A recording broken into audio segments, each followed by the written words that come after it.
The Second World War cast a long, dark shadow across the globe.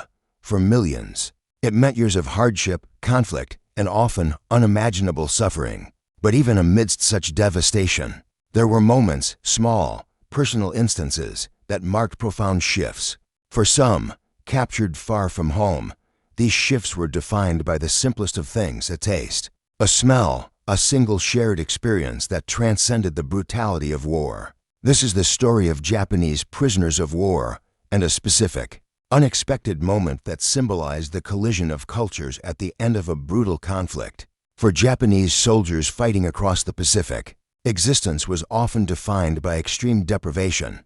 Supply lines were tenuous, combat relentless, rations were meager, prioritizing endurance over comfort. Concepts of surrender were deeply alien to their military code, meaning capture was a rare and often desperate event.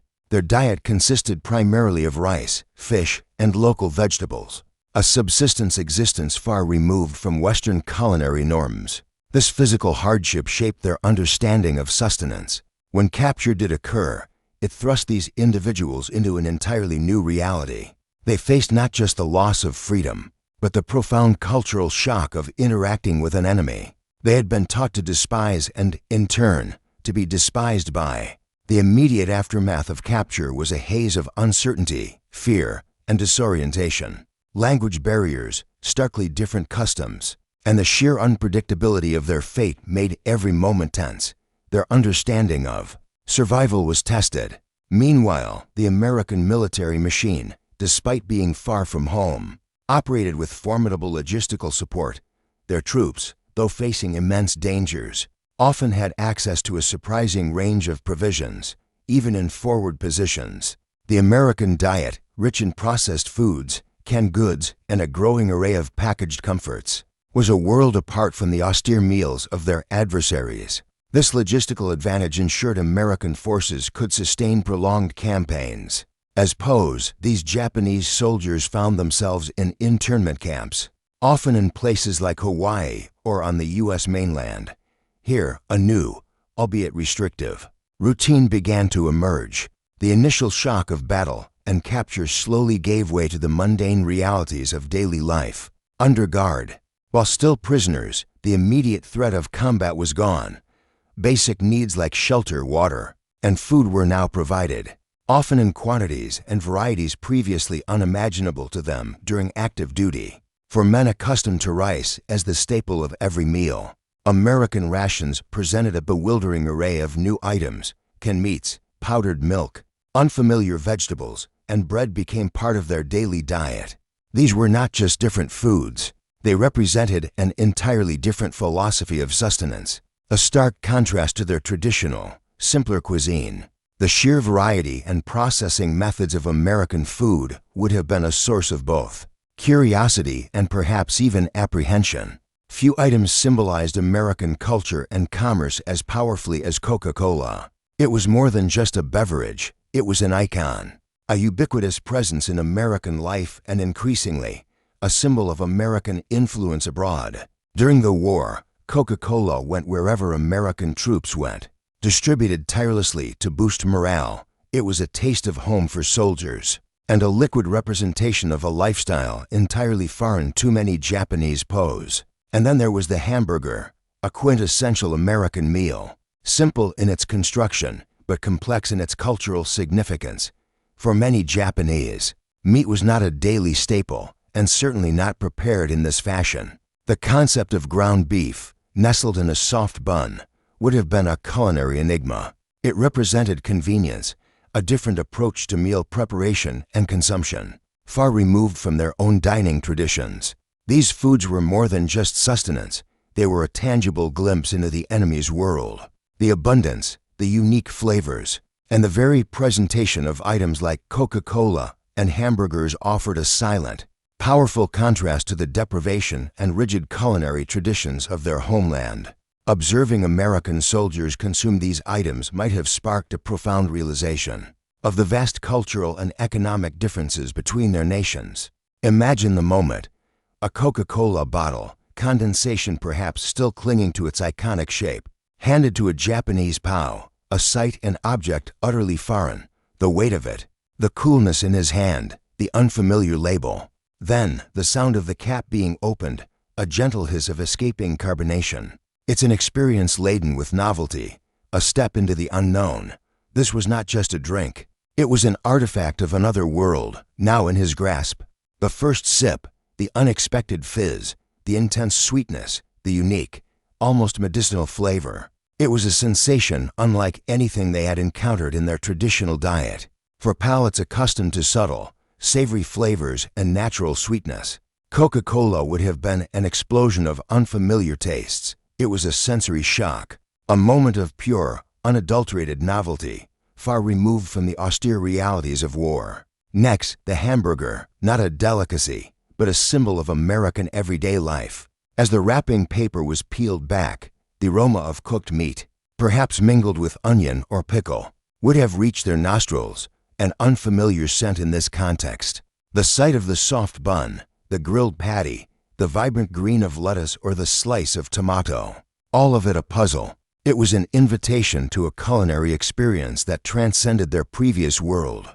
The first bite of the hamburger, a blend of textures, the soft bun, the savory, meaty patty, the crunch of a pickle or freshness of lettuce, the flavors, a mix of salt, fat, and tangy condiments, would have been entirely new. It was a complex sensory experience, combining elements that rarely appeared together in their own cuisine. This single mouthful represented not just a meal, but a profound cultural encounter, challenging their culinary frame of reference. This experience wasn't just about nutrition, it highlighted a vast cultural divide. Their familiar, meticulously prepared meals, rooted in tradition and harmony, stood in stark contrast to the convenience and bold flavors of American fast food. It wasn't about superiority or inferiority, but simply immense difference. The foods themselves became metaphors for the divergent societies that had clashed in war, a silent conversation between two worlds. Coca-Cola and hamburgers were powerful symbols. They represented the industrial might and consumer culture of the United States. For the POWs, consuming these items was perhaps their first real, tangible encounter with the sheer scale and economic power of the enemy. These weren't just calories, they were edible manifestations of a different world order, a glimpse into the society they had been fighting against, now offering them sustenance. Reactions would have varied widely among the prisoners. Some might have found the taste strange and unappealing. Others, perhaps, discovered a new, unexpected pleasure. But for all, it was an experience that warranted discussion and interpretation. These were not mere meals, they were points of reference in a rapidly changing world, prompting internal dialogue about the enemy, their own culture, and the future. In these small acts of providing food, however pragmatic, lay a subtle bridge. It wasn't diplomacy, nor was it a sign of friendship, but it was a human interaction that transcended the immediate animosity of war. The universal act of sharing food, even between adversaries, creates a moment of connection. However fragile, for a brief moment, the shared experience of eating eclipsed the roles of captor and captive. What would be mundane for an American serviceman, a quick burger and a cold drink, became a monumental event for these Japanese POWs. It was a vivid memory, a stark contrast to the life they knew. The simplicity of these items belied their profound impact, turning a basic act of consumption into a significant cultural touchstone. In their wartime experience, this was a moment of profound change. For those who survived captivity and eventually returned home to a devastated Japan, these tastes would linger. They would carry with them not just memories of war, but also this unexpected glimpse into the enemy's world. These culinary encounters might have subtly reshaped their perceptions, influencing how they viewed the post-war landscape and the rapidly westernizing world. They were forever changed by their experience. Decades later, Coca-Cola and hamburgers would become fixtures in Japan, embraced by a new generation. The very foods that once represented the alien culture of an enemy would be integrated, adapted, and celebrated. This culinary journey mirrored the larger transformation of post-war Japan. From isolation to global integration, the first tentative bites in captivity foreshadowed a profound national evolution. These simple foods, once symbols of an enemy's culture, eventually became symbols of a globalized world. The act of Japanese POWs tasting Coca-Cola and burgers for the first time was more than a novel experience. It was a tiny, poignant moment in the vast tapestry of war that hinted at a future of cultural exchange, understanding, and eventual reconciliation. It was a bridge built of flavors. This story reminds us that even in the epic scale of global conflict, war is ultimately fought by individuals. Their experiences, their perceptions, and their moments of personal discovery, however small, contribute to the larger narrative.